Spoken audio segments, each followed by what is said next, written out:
we are one race or a quarter of the way into the season, and so I want to have a period chat about Lewis Hamilton. I want to state right off the bat, I do not think he's washed. I do think that Lewis still has that fight in him. So Team LH, you can put the pitchforks down, please. His season so far has been... well, let's just have a quick run through it. The sprints have been more of a friend to him than the Grand Prix have been so far, because the sprints is where all his success has come from. For the 12 sprints we've had so far this year, he had a podium of P3 in Miami that was greatly helped by the changing conditions, arguably, if we're being perfectly honest. He wasn't having a very good time before the conditions and tires all changed. But then he had a sprint race win of P1, of course, in China after a brilliant drive of managing things amazingly from a sprint race pole position. He has not been having such a good time in the Grand Prix. Currently 7-2 down in the qualifying head-to-head and 7-1 down in the race head-to-head. I did not include China in the race head-to-head because they were both disqualified, by the way. With the best race finish of 4th in Imola. Beyond that, he's had 2 5th places in Bahrain and Monaco, a 6th place in what he described afterwards as the worst race he's ever experienced balance-wise in Spain, 7th place in Japan and Saudi, 8th in Miami, and then 10th in the season opener of Australia. He also crossed the finish line 6th in China, by the way, before he, Leclerc and Gasly all got chucked out. In all, it has been clear to see that overall he's been,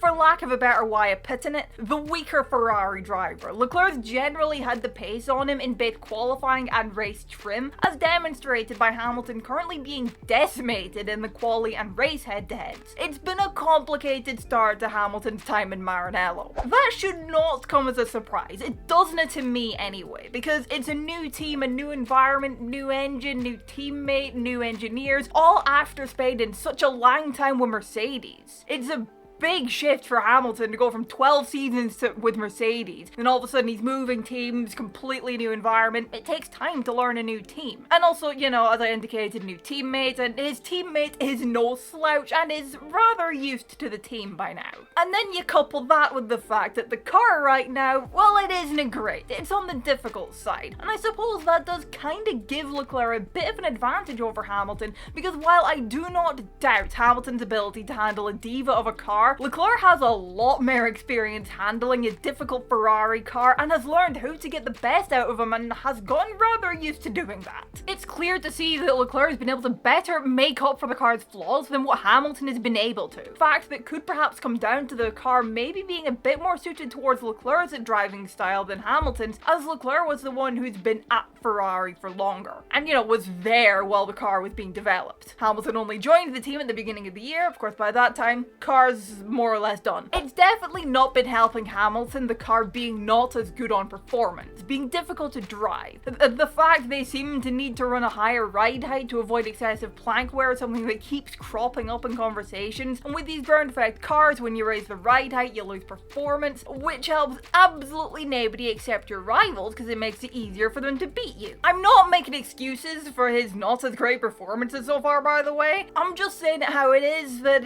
the car's crap and that ain't helping Lewis. It's not been helping make his start at Ferrari any easier. What is good for the Brit is that there's updates on the way that will hopefully help improve the car and perhaps make it a bit less difficult. That of course being that suspension upgrade that's been spoken about for Silverstone, I believe. I'm not sure if they're bringing anything else before then or after then, but in my opinion, if that suspension upgrade doesn't work, they need to just cut their losses and turn fully to 2026. Small 2026 tangent aside though, the other good thing for Hamilton, you know, is that we're into a run of racetracks up to the summer break where he's historically strong around them. All of them except for the Red Bull Ring are tracks where you could say, yeah, that's one of his best tracks. We have Canada where he got his first win in F1, he's always been really good around there. And of course there's Austria after that. I wouldn't necessarily say that's one of his strong tracks, but then there's Silverstone, he freaking dominates around there. After that we go to Belgium next, I believe. It's Belgium, he's historically quite good around there. Hungary is one of his stomping grounds. Of course, you could say all this about Spain as well. It has historically been a very, very strong track for him. And it wasn't a great weekend for him. He got overtaken by a damn Sauber, for God's sake. But I've seen some people suggest that perhaps there was a problem with his car at one point. Vasseurs mentioned as much as well, though God knows exactly what that issue was. But it surely had to have some effect on his pace towards the end, because even with him perhaps not being able to be as at one with the car as his teammate is, I refuse to believe a Ferrari Ferrari gets overtaken by a Sauber in equal conditions without having an issue. No offense, Sauber. I mean, if that issue only appeared later in the race and it wasn't there earlier, then he didn't look to be having a great time before things went a bit skew-with anyways, but of course I do still think Hamilton could do with getting on top of his qualifying form, which is an area he's been a bit weaker in for a while now. Really, since last year, he's not been the beast he used to be over one lap. Getting on top of that isn't easy when you have a car that's weaker in qualifying than in races, and Ferrari as a whole really need to get on top of their one-lap performance. But my point still stands that Lewis's qualifying form ain't what it used to be, which is an issue when you have a season where track position seems to be really important. Of course, there is also a level of adaptability required on part of the driver. I mean, you can't just,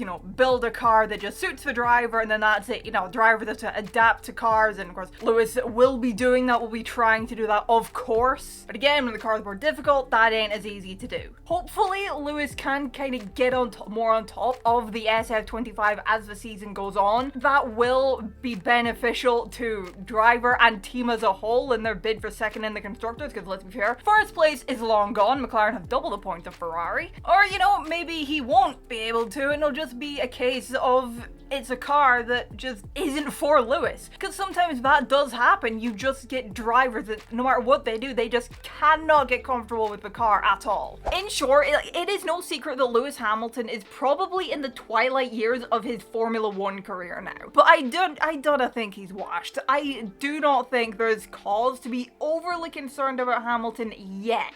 If he doesn't improve as time goes on and the car gets better, however, then we'll talk. Then there might be cause for concern. But as of right now, I don't think there's cause for concern yet. What's your thoughts on Lewis Hamilton's start with Ferrari? Let me know your thoughts down in the comments below. Drop a like if you enjoyed the video, subscribe if you're new around here. Thank you all so much for watching, and I will see you in the next one. Bye bye.